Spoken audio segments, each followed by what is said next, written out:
पिछले टॉपिक में हमने जो है किनारों की तैयारी के संदर्भ में पढ़ा था, ठीक है, कि वेल्डिंग करने से पहले हम किनारों की तैयारी कैसे करते हैं।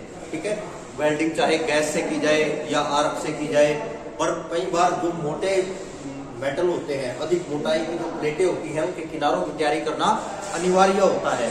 बगैर किनारों की तैयारी के अगर हम वेल्डिंग करते हैं तो फिर उसमें जो है फिलर मेटल का अभाव रह सकता है और वो जोड़ बाहर सहन करने में सक्षम नहीं हो पाएंगे। वैसे जोड़ों की टूटने की संभावना रहती थी।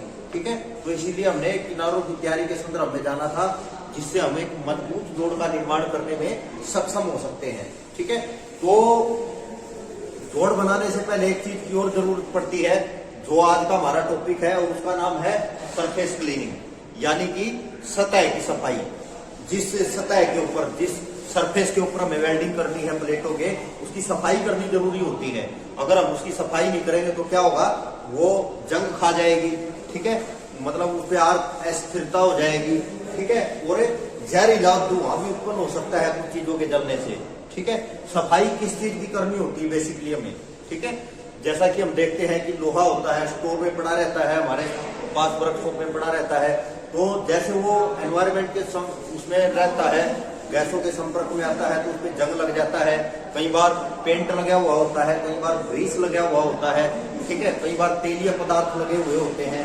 ठीक है, या किसी और प्रकार की अशुद्धि, ठीक है, जो जोक को प्रभावित करती है, वेल्डिंग को प्रभावित कर सकती है, तो उन चीजों की सफाई जरूरी होती है। अगर उन चीजों को वेल्डिंग से पहले नहीं हटाया जाएगा तो फिर बड़ी प्रॉब्लम क्रिएट हो जाएगी, वेल्डिंग करना मुश्किल हो जाएगा, आर्क अस्थिर हो जाएगी।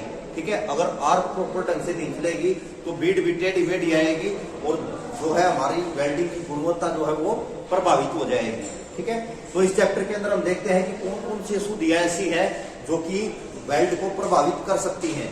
ठीक है, जिनकी हमें सफाई करनी है। तो सबसे पहले देखते हैं हम जंग, कोरोजन जिसको बोलते हैं।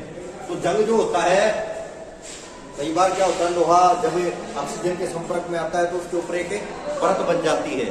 ठीक है, जंग की, तो लगातार पानी और वायुमंडल के संपर्क में रहने के कारण कोई भी लोह पदार्थ जो होते हैं वो जंग पकड़ लेते हैं। ठीक है, तो जब जंग लग जाती है तो फिर वेल्ड करना कठिन हो जाता है, आर्क अस्थिर होती है इससे भी। तो ये भी एक अशुद्धि है जिसको हमें हटा लेना है। उसके बाद होता है भाई तेल। तेल में हम जानते हैं चिकनाई वाला पदार्थ होता है। ठीक है, किसी भी प्रकार का तेल हो, बहुत प्रकार के तेल आते हैं।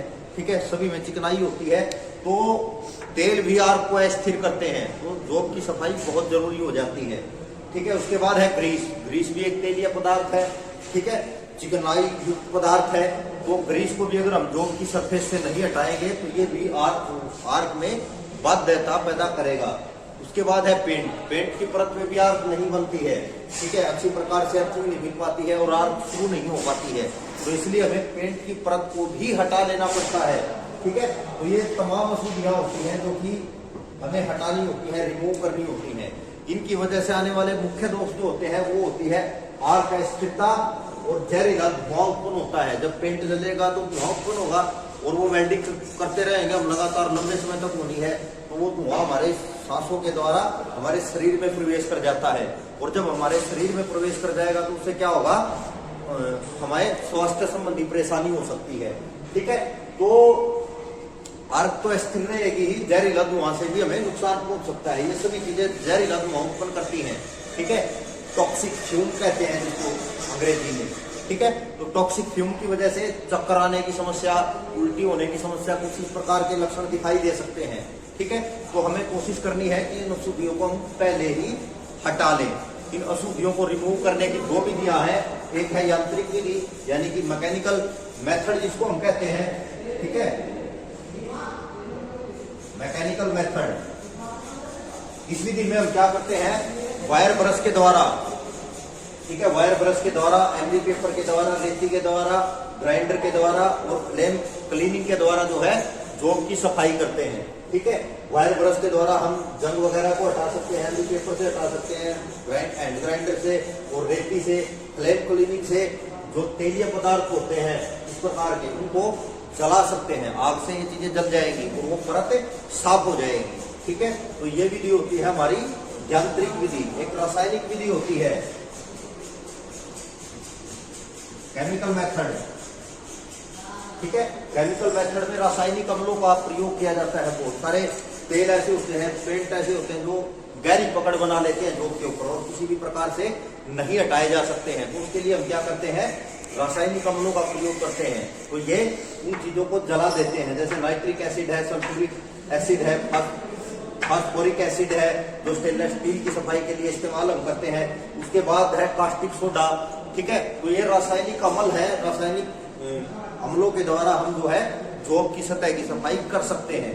और एक साफ सतह के ऊपर जो वेल्डिंग की गुणवत्ता हमें प्राप्त होगी, जो वेल्डिंग की क्वालिटी हमें प्राप्त होगी, वो एक रफ सतह के ऊपर या फिर जंग लगी या तेल लगी, ग्रीस लगी या पेंट लगी हुई सतह के ऊपर हम प्राप्त नहीं कर सकते हैं, ठीक है। तो इसलिए हमें जॉब को अच्छी प्रकार से वेल्डिंग करने से पहले साफ कर लेना है। वो देखना है कि वो किस विधि से हम साफ कर रहे हैं। ज्यादातर यांत्रिक विधि का इस्तेमाल हम करते हैं, परंतु अगर यांत्रिक विधि कारगर नहीं हो पा रही है तो हमें केमिकल मेथड का इस्तेमाल करके भी जॉब को अच्छी प्रकार से साफ कर सकते हैं, ठीक है। तो जॉब को पूर्ण रूप से साफ करने के बाद ही हमें वेल्डिंग को करना है, ताकि किसी प्रकार की त्रुटि की संभावना वेल्ड में ना रहे, ठीक है।